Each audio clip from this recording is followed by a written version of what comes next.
never seen High School Musical, like the film. I've never seen it. Ever. Yep, we're doing this today. We're soaring, flying. So a couple weeks ago, I got together with my friends Subject 709 and Sky Guy, and we watched High School Musical and High School Musical on Stage. You know, it wasn't as bad as I thought it'd be. Dare I say it, I enjoyed this film, and someone enjoyed the musical. The musical's okay. Anyways, let's talk about it. So the film, of course, centers around this guy named Troy Bolton, played by Zac Efron, and Gabriella Montanez, I don't...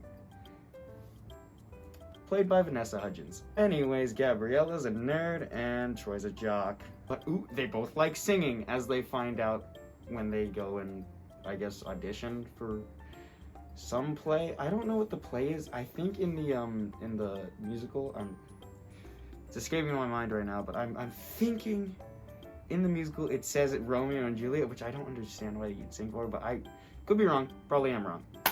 But yeah, they audition for it, and they get a callback, and basically the whole plot of the film and subsequently the play is that they're rehearsing all the way up to callbacks.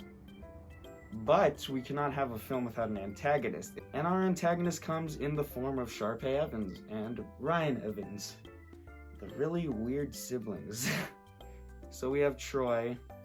He's like the basketball player. He's, I guess, being scouted by coaches, and that's why he needs to really put his 100% into this basketball thing, right?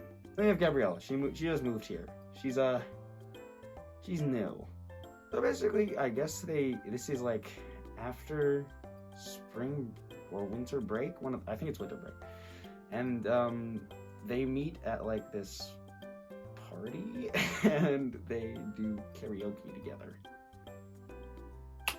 Yeah, and that's how they meet. And Troy almost backs her off the stage. That is the start of something new. And you know, just as it happens, they're in the same class together. They talk a little bit. They're ooh, ee, you know. And Sharpay starts noticing, and she's like, no, this can't be. So she tells Gabrielle a bunch of weird things about Troy.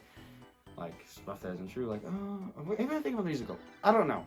At this point, that's probably the musical. It's probably the musical I'm thinking about. The musical's coming later. We're talking about the film right now. I should make that clear.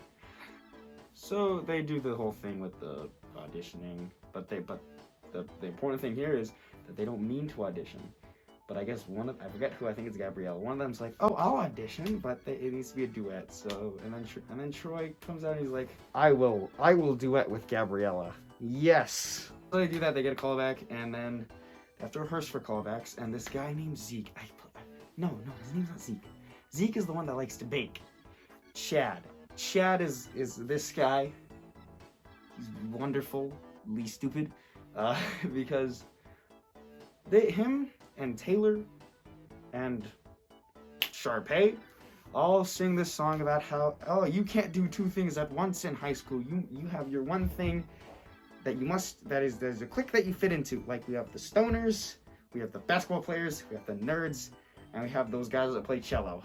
And so that, like, confuses them. They go up to this place on the terrace, talk a little bit, and then they keep rehearsing. And then there's this one part that I vividly remember. This was a couple weeks ago. I didn't rewatch the film for this. This is the only time I've ever seen it, and I didn't watch it after that. So I just went into this video basically blind, but you know, one part that I remember that me, Sky, and Subject, we'll call him Jost, why not?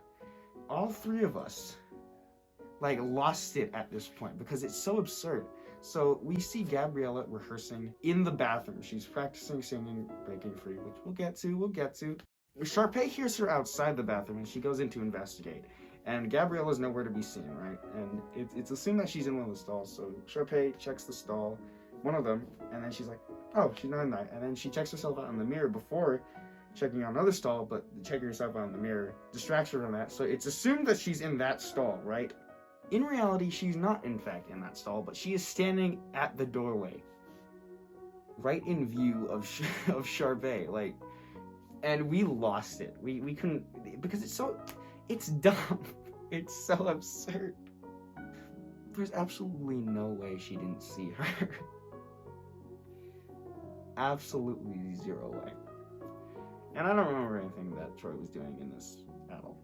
But next, we have that. So basically, Taylor and Chad, they want to split them up. They want to split Gabriella and Troy. They want to split them. So how they do that is they get Troy to, you know, they peer pressure Troy into saying, "Oh, I'm just doing this because some reason that I don't remember." Singing thing is nothing. Probably just a way to keep my nerves down. I don't know, it means nothing to me. Gabriella is not important. I'll forget about her. I'll forget the audition, and we'll go out and get that championship. I'm not really doing this. I take pity or something. I don't know. I don't remember. You accepting her, and Gabriella takes offense to that, and Gabriella has this whole song and by herself about, you know? And she tells Troy, "Hey, I don't want to do this anymore." But then eventually they do get back together and do it. Let's talk about this scene. So after this heartbreaking rejection, Troy finds it the best course of action to go to Gabriella's house and start singing the song from their karaoke night. This could be the start of something new.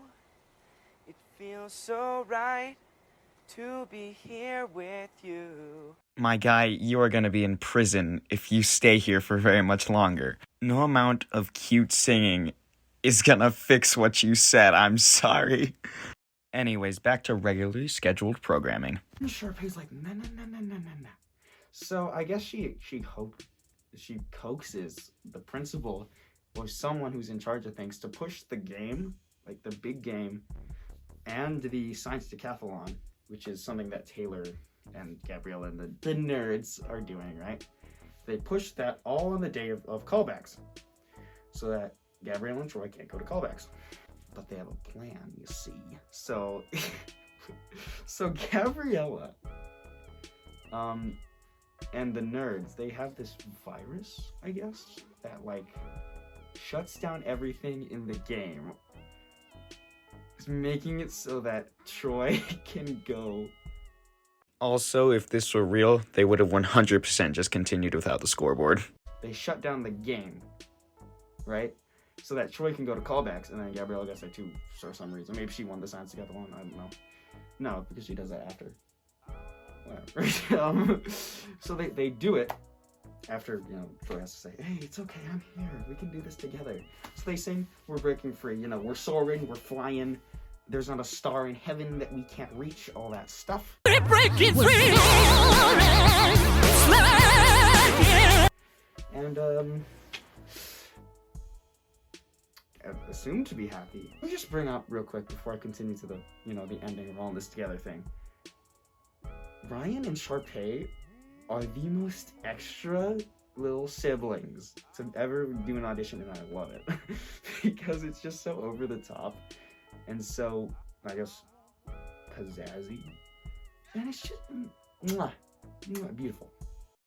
Mucho gusto. Ay, qué fabulosa. Beautiful. So then they sing "We're All in This Together," and this small, like, short piano-playing composer girl, which I don't know, that's, like, would it be composer? I don't know. It's a band director, I guess. I don't know. The one who does the music for the play. Is it all the... Okay. Theater students in my, I guess, audience that I'm talking to right now. Theater student comrades. Is your band director or, like, theater composer a student? Because it's assumed that she's a student, and I'm pretty sure that she's a student in the film and the play. Because the one at my school is an adult and a teacher and the actual band director. So, is that not commonplace? Or is the film just weird? And they sing "We're all in this together." We're all in this together. Once we know that we're all stars, and we see that, you know, it's all good. And then film ends. High School Musical 2, right? And I didn't hate it. Dare I say I liked it. I enjoyed it. it was fun. Maybe it was because I was with friends watching it and we were just making fun of the film. But it is cringy, of course, because it's a Disney Channel original movie. But it's okay. I kind of liked it. Now the play. The play does a lot of weird stuff. I watched I think it's like Ridge Something High version of this play. They're like a school that has so much money that they could just do anything they want to, and it's glorious. Anyways, getting back to that. The play differs depending on who's performing it, of course, and there's a lot of problems I have with this specific performance itself, and I'm sure that the play would be fine if it was different performance, because it's based off High School Musical. It's mostly the same thing, so I don't have a huge problem with it. I'll just go over some bullet points because the story is basically the same. First of all, with the actors, I didn't think a lot of them had chemistry, but there's this one kid, this Jack Scott. This is a new character, not in the film. Jack Scott is the PA announcer for the school, but we're not talking about that right now. This kid who played him. Oh my goodness, you did such a good job. He is annoying, and he is over the top, and he reads all his lines at lightning speed. But you know, I blame the directors on that. He did a wonderful job of what he was given what he was given. I salute you, dear sir. So, some differences that I noticed were they had detention, because in the why shouldn't I say that? In the film, they of course went to detention for having their phones out, but in the play, detention is like this thing where they're cleaning up. In the film, was also cleaning up the auditorium, but they were in the oh my gosh, I can't speak. In the play, they're like doing this theater game where they're like bouncing an energy ball around, and like they have to exhort. It's like Zip Zap Zop if you've ever been in theater and played that. You know how you're like zip zap, but you have to like export energy every time you do it. So they do that instead, which is fine. Well, I have two big problems. First of all, the scene where Gabrielle and Troy split up, they both call each other and say, "I don't want to do this," because it's not just Troy looks bad in front of Gabriella. It's that both the groups convince each one of them that they're not gonna do this great, that something else is more important, right? And I just think that takes away from Gabrielle's whole sad. And then they sing "We're All in This Together" after that, and you know the final one is a reprise. I don't like that beginning "All in This Together" because I think it's just unneeded. The second big problem with this musical is Megamix.